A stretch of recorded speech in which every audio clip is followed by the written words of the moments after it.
tous, bienvenue sur Média 1 TV Afrique. Je suis ravie de vous retrouver dans ce Talk Afrique. Le VIH-Sida, une maladie qui sévit l'Afrique et ses environs. Depuis son apparition dans les années 80, 15 millions de personnes auraient été tuées sur le continent. Et en Afrique, quelques pays prennent des initiatives et se distinguent de plus en plus dans la lutte contre cette épidémie avec des progrès, certes, mais d'énormes efforts restent à faire. Quelles sont les résolutions prises par ces pays et l'Afrique a-t-elle fait réellement des avancées significatives en matière de traitement? Est-ce possible de vaincre cette maladie ou envisager la fin de l'épidémie en Afrique? Pour en parler, nous recevons sur ce plateau Dr Mamadou Lamine Saro, conseiller régional de l'ONU-SIDA de l'Afrique de l'Ouest et du Centre. Bienvenue dans ce Talk Afrique. Merci beaucoup. Nous avons également professeur Cher Tidiane Ndour, médecin-colonel, chef de la division de lutte contre le sida et les IST du ministère de la Santé et de l'Action sociale. Bonjour et bienvenue dans ce Talk Afrique. Merci beaucoup. Alors, les Africains viennent de participer à la 20e édition de la conférence sur le sida, ICASA, et la plus grande conférence sur le sida en Afrique, sur le thème Afrique sans sida. Alors, innovation, communauté et leadership politique. Que peut-on attendre de cette rencontre, docteur Saro? Merci beaucoup. Je pense que cette rencontre est une occasion de renouveler l'appel et les engagements. C'est un agenda international politiquement très important dans la lutte contre le VIH-Sida et par la même occasion, le président Paul Kagame a démontré son leadership et son engagement dans la lutte contre le sida et surtout également son implication dans la mobilisation des ressources domestiques internes. Et le Rwanda est un exemple de succès dans l'atteinte des objectifs qu'on s'est fixés d'ici 2020. Je saisis l'occasion pour remercier toute la communauté internationale, les acteurs, la communauté scientifique, les ONG, les politiques, les religieux et les jeunes, les femmes qui ont été mobilisés autour de cette conférence. C'est la même chose que les groupes exposés au risque, les personnes vivant avec l'épidémie et les ONG et la société civile qui ont fait une remarquable précision. Le monde scientifique a renouvelé les essais qui se font au niveau de cette recherche sur le vaccin. Les experts ont échangé sur les avancées programmatiques par rapport à la prévention, à la prise en charge et par rapport aux nouvelles molécules pour traiter les personnes vivant avec le VIH et donner à ceux qui sont exposés au risque des outils pour la prévention. Les biologistes ont également vu les innovations technologiques pour améliorer le diagnostic et surtout on va parler justement des innovations. Alors, professeur Ndour, quelle est la situation actuelle du sida sur le continent? Est-ce alarmante? Encore merci. C'est alarmant. Parce que, pas parce qu'on n'a pas fait de progrès. Des progrès extrêmement importants ont été réalisés dans tous les pays. Certains en ont fait beaucoup mieux que d'autres. Mais alarmant parce qu'à un stade où on dispose quand même de médicaments très efficaces qui nous permettent de dire qu'on peut mettre fin à l'épidémie en 2030, on peut dire qu'il y a un retard qui est alarmant parce qu'il y a encore beaucoup de pays qui n'ont pas diagnostiqué 60% des personnes infectées par le VIH, et donc qui ne les ont pas mis sous traitement. Pour atteindre l'objectif de l'élimination, il faut mettre toutes les personnes, en tout cas la majorité des personnes infectées sous traitement, et que ces personnes soient indétectables. Parce que quand on dit indétectable, la charge virale est indétectable, ça veut dire qu'on ne peut plus trouver le virus dans le sang, ça veut dire que cette personne ne peut plus transmettre le virus au sein de la communauté. Et donc sur ce plan-là, beaucoup de pays africains sont à la traîne. Alors, beaucoup de pays sont à la traîne. Qu'est-ce qu'il faut faire justement pour qu'ils ne soient plus à la traîne? Est-ce qu'il, quelque part, il y a des dispositions qui sont en train d'être prises? Beaucoup, et le docteur Saro vient d'en parler, parce que cette grande conférence de l'ICASA nous donne l'opportunité tous les 2 ans d'échanger un peu sur les avancées en matière de diagnostic, de suivi, de traitement, et d'échanger sur les stratégies innovantes. Parce que jusqu'à une date récente, on a très médicalisé l'infection par le VIH.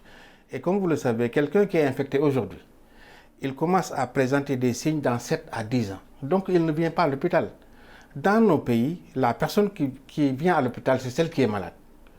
Et donc, si on reste à médicaliser le diagnostic, donc à rester dans les structures, ce qu'on appelait le dépistage à l'initiative du prestataire, il est vrai qu'on va diagnostiquer des cas, mais c'est des cas symptomatiques. Et pour le VIH, c'est déjà trop tard. Donc, il nous faut penser à des stratégies pour aller dans la communauté. Et ça, ce n'est pas les médecins et les infirmiers qui vont le faire. D'où l'intérêt d'avoir recours à la société civile. Et il y a plus maintenant, il y a énormément d'initiatives de dépistage communautaire qui ne sont pas médicalisées. Donc on peut y parler, on peut l'aborder peut-être un peu plus tard, mais on utilise de plus en plus l'autotest. À l'image des tests de grossesse, c'est plus le médecin ou l'infirmier qui le fait, mais la personne ou ses partenaires. Vous parlez des avancées. Quelles sont ces avancées, justement, des avancées significatives? La principale avancée, c'est en matière de traitement. Oui. Comme vous le savez, il y a juste une quinzaine d'années, le VIH était en Afrique presque une condamnation à mort parce qu'il n'y avait pas de traitement. Mais au fil des années, chaque année, on note qu'il y a quand même des médicaments de plus en plus efficaces, de mieux en mieux tolérés. Et actuellement, on a vraiment mis sur le marché des médicaments très faciles à prendre d'abord, parce que ce n'est plus les repas de médicaments qu'on avait il y a une vingtaine d'années. C'est vraiment un comprimé par jour. Et ça, c'est la principale avancée. Comme autre avancée, c'est ce que j'avais ébauché tout à l'heure. On n'est plus juste dans les structures de santé pour attendre que les gens viennent pour les dépister. Et on a de plus en plus recours à des communautaires, à des associations de malades pour aller dans la communauté, dépister les personnes les plus difficiles à atteindre par le système classique. Donc en termes d'avancée, je crois que c'est ça au niveau traitement et au niveau des initiatives communautaires. Alors, vous parlez des traitements. Également, au Rwanda, il y a un test qui se fait, un traitement, un test de traitement par injection contre le sida à la place de la prise d'une pilule. Qu'en pensez-vous? Je pense que oui, ça fait partie des innovations, comme professeur Ndour vient de souligner. À la place de la prise de 8 comprimés par jour, on est arrivé à 1 comprimé par jour. Pour faire de la prévention longue durée, également, il est proposé des processus d'injection pour essayer de couvrir les personnes qui sont vraiment exposées au risque. C'est ce que nous appelons le PrEP. Donc, il y a des innovations sur le diagnostic, comme on l'a souligné, avec la rapidité des tests rapides, et également des possibilités de traitement le même jour même. Donc, il y a également des innovations sur le coût de tous ces produits. Moi, je pense que la communauté elle-même se prend en charge davantage, s'auto-responsabilise avec une participation d'elle-même à hauteur de 30%, comme nous l'avons fixé comme objectif. Je pense que les gens sont très informés, mais il faut dire que l'épidémie a trop duré, 35 ans, 38 ans. On a l'impression que ça devient une saturation ou bien une certaine fatigue. C'est pour cela il nous faut toujours rappeler par rapport à la nouvelle génération, les jeunes de 15-24 ans, hommes comme femmes, il nous faut toujours remettre les moyens de prévention à leur disposition et l'information, mais surtout les facteurs autour de la propagation de l'épidémie, les violences qui sont faites autour de la femme et des jeunes, ce que nous appelons les violences basées sur le genre, les circonstances pour avoir contracté le virus qu'on appelle les groupes qui sont vraiment exposés au risque devront être bien ciblés. C'est ce que nous appelons l'approche des key populations. Nous devons également faire que la réponse soit intégrée au système de santé, tel que la santé reproductive. Nous devons également veiller à ce que, disons, l'engagement soit traduit en action et les promesses soient traduites également en réalité. Docteur Sarr, vous parlez de saturation, mais qu'est-ce qui se passe? Pourquoi? Est-ce qu'il y a un manque de volonté politique quelque part dans la lutte contre cette épidémie? La volonté politique s'émousse au fur et à mesure par rapport à la réaction initiale des premières années de l'épidémie du sida. Dans tous les pays et dans tous les États, on voit l'état réactionnel et immédiatement la saturation et un peu la faiblesse. Mais nous, en tant qu'acteurs et chargés de la lutte, nous devrons tous les jours rappeler aux chefs d'État.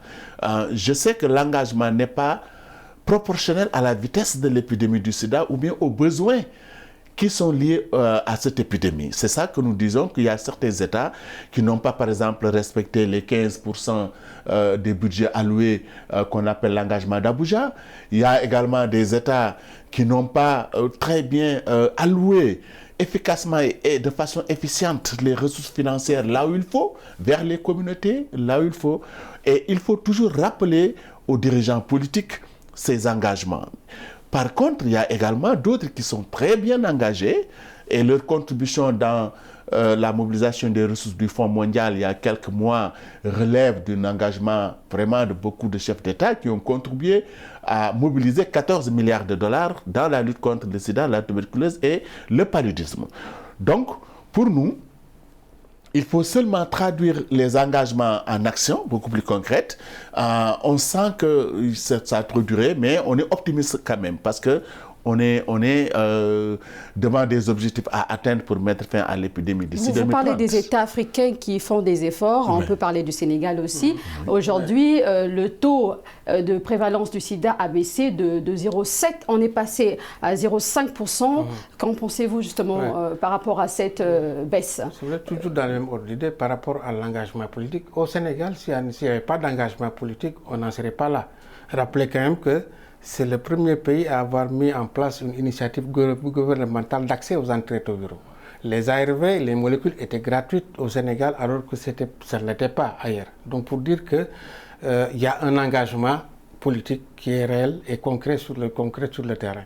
Le problème c'est que quand on vise des objectifs très ambitieux qu'on n'a pas encore atteints, on peut toujours dire qu'on peut mieux faire.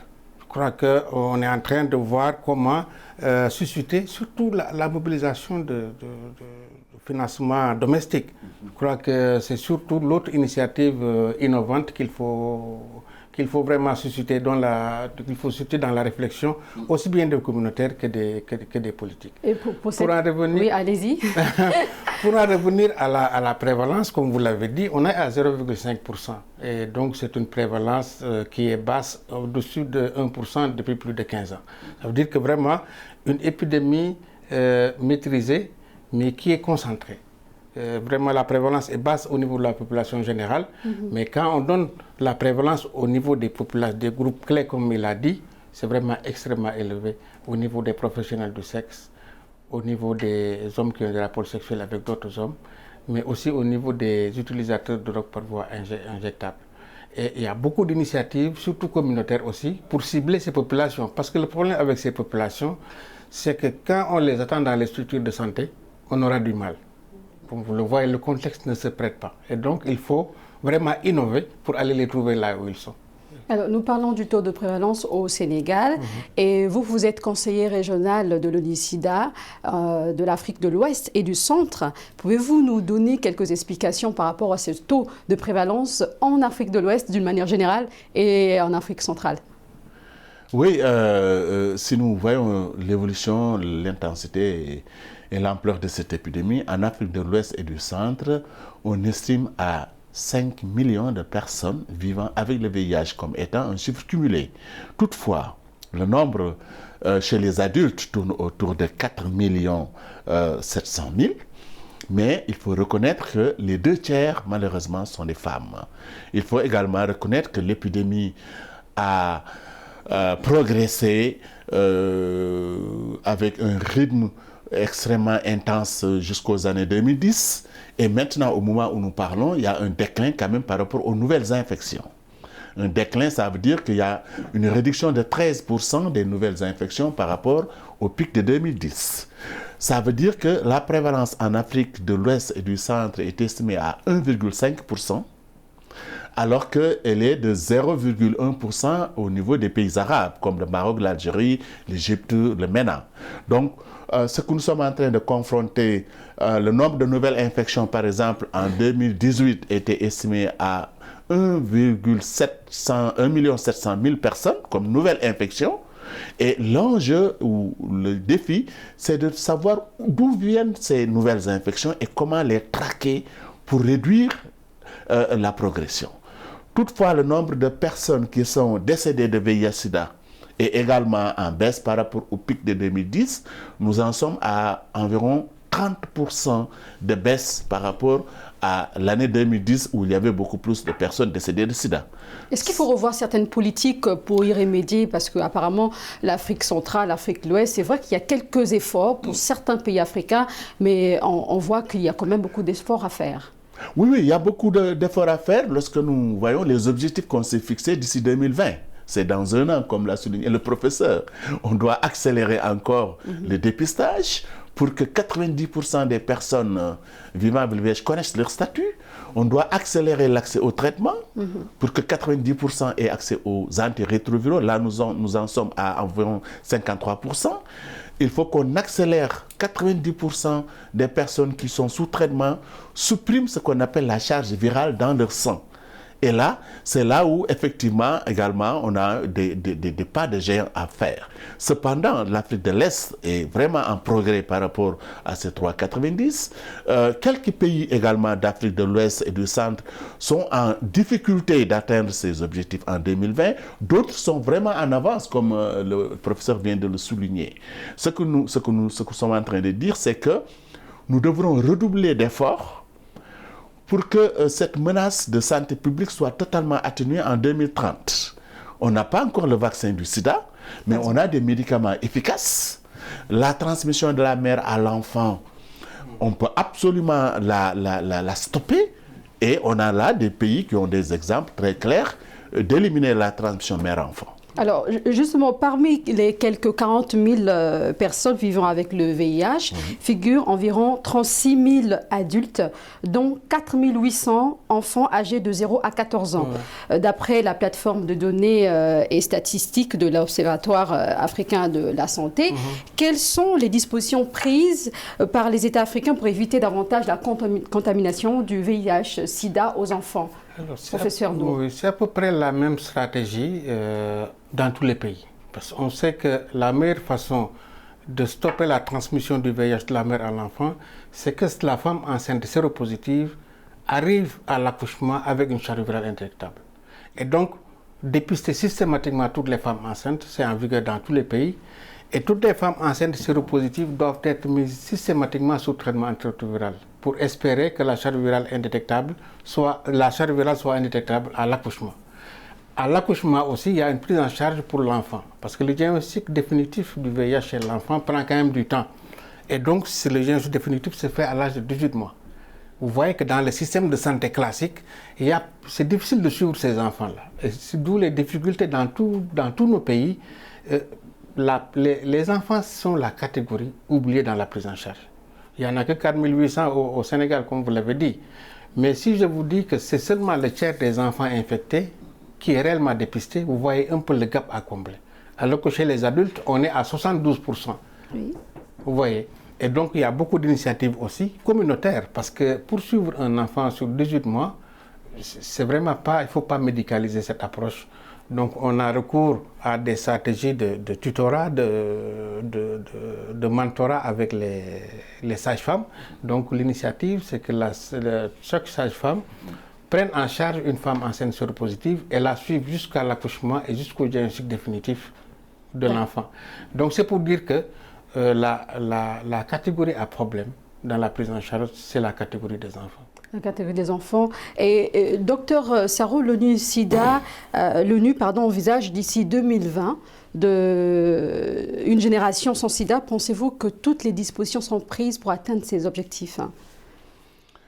Je peux dire oui. On est en train de revoir notre stratégie et de fixer les objectifs pour 2025, tout en sachant que 2020, c'est dans un an.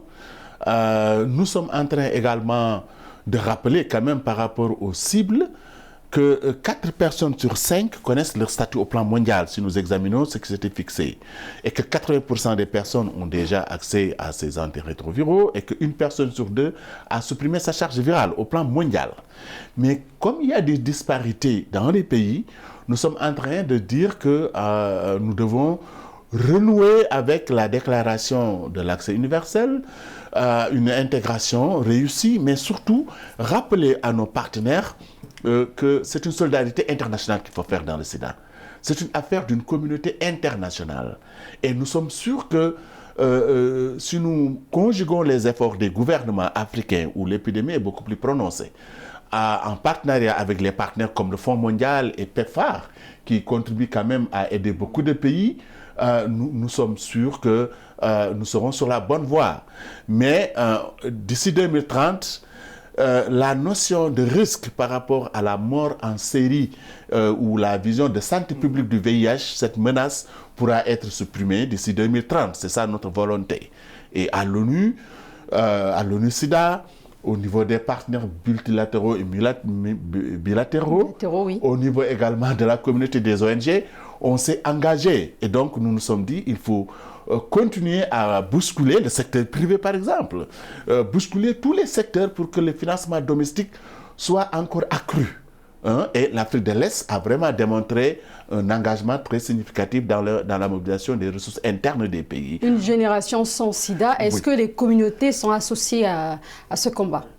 Oui, les communautés sont associées. J'avoue que honnêtement, les communautés font la différence, comme je l'ai dit, entre autres. Les communautés sont très engagées. Ce qui se pose seulement, les communautés également, d'année en année, toutes les 5-10 ans, se renouvellent en termes de génération, la nouvelle jeunesse de 15-24 ans. Il faut tous les jours rappeler les messages de prévention, rendre disponibles les services de prévention. Par exemple, si nous parlons approche Key Population, c'est aller vers les communautés et leur donner les méthodes de prévention, d'information et d'antirétroviraux dont ils ont besoin.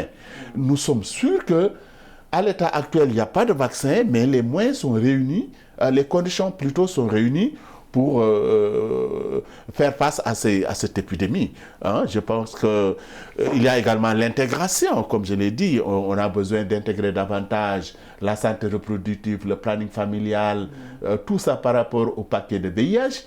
Les cancers qui sont liés à cette maladie devront également être vus, le cancer cervical chez la femme.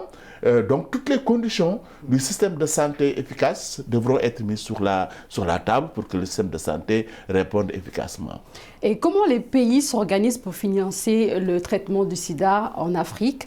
Au Sénégal, par rapport aux informations que nous avons du Conseil de lutte contre le sida, le Sénégal débourse environ 1,5 milliard de francs CFA. Oui, et les autres pays, comment ça se passe?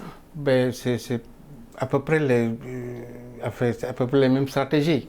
Au Sénégal, au moins, on a cette chance que l'État contribue à cette hauteur-là, même si on demande encore un peu plus. L'aide ne vient pas de l'extérieur, quelque part? Si, parce que c'est comblé, parce que les besoins sont largement supérieurs à 1,5 milliard. Et donc, c'est surtout le Fonds mondial qui complète et l'USAID vient compléter le reste avec les autres partenaires. Mais l'essentiel de l'aide vient du Fonds mondial. Docteur Sarrou, vous voulez rajouter quelque chose par rapport à cette question? Non, je veux seulement dire que PEPFAR, effectivement, comme il a si bien dit, soutient le Sénégal et beaucoup de pays d'Afrique. Nous avons également les coopérations bilatérales, notamment UNITAID et tous les partenaires.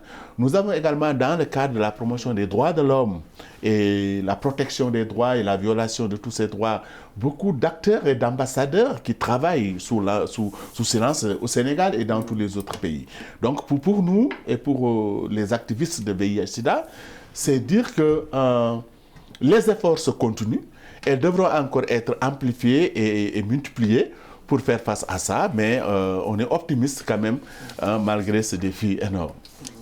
Vous êtes optimiste, nous également. Alors, qu'est-ce qui fait qu'aujourd'hui, les personnes qui vivent avec le VIH-Sida ne dévoilent pas leur état? Pourquoi? Ouais, mais je suis tenté de vous poser la même question.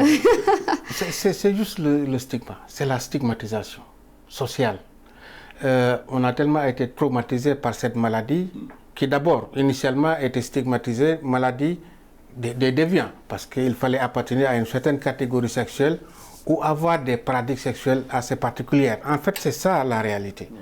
Et ça stigmatise. Les gens qui l'ont ont tendance à cacher, parce que bon, il suffit de dire que je l'ai pour qu'on vous étiquette par rapport surtout à vos pratiques sexuelles.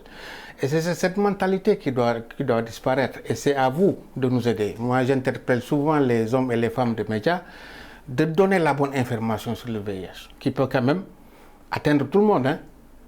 Sans préjuger des pratiques sexuelles. Et dire aussi que cette vision de maladie mortelle sans traitement, ça c'est une vue de l'esprit qui n'a plus sa raison d'être. C'est une maladie pour laquelle on a un traitement efficace. Une personne infectée aujourd'hui qui prend son traitement normalement a la même espérance de vie que tous les Sénégalais. Et on compte sur vous pour vous donner cette bonne information. Ça va contribuer à diminuer cette stigmatisation. Nous espérons que cela va changer en Afrique, que cette épidémie va s'arrêter. Nous espérons positivement. Alors, nous sommes arrivés à la fin de cette émission. C'est un plaisir de vous recevoir sur ce plateau. Je rappelle que nous avons reçu le docteur Mamadou Lamine Saro, conseiller régional de l'ONU-SIDA de l'Afrique de l'Ouest et du Centre. Merci d'avoir répondu à notre invitation. Merci beaucoup de nous avoir invités. En face de vous, professeur Cher Tidiane Ndour, médecin colonel, chef de la division de lutte contre le sida et les IST du ministère de la Santé et de l'Action sociale. Merci d'être passé sur Média TV Afrique. Pour nous. Merci beaucoup. Merci à vous d'avoir suivi cette émission et les programmes continuent sur Média TV Afrique. Au revoir.